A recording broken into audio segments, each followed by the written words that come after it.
sarara damuwa ta duka kauda ita dan za ta yi ka a gane a barmu babu nisa a cikinsa ga kusan ta zama nesa ka kirawo mun amsa lamari da yi muradu bar mu dauman ayabanka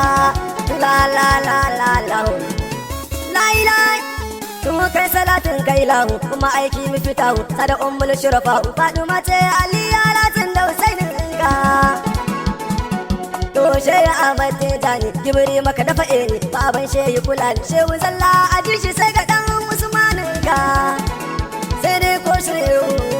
la ilaha illallah sama ta jebin hanya manufar manufa ayya shehu mai babbar gayya a iya mun ba zan iya bu gausi domin ka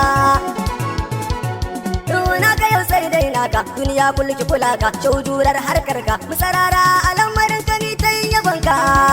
la ilaha to ya mabudin budewa ta shiri sha tsarawa ginin bai rushewa shau barka dai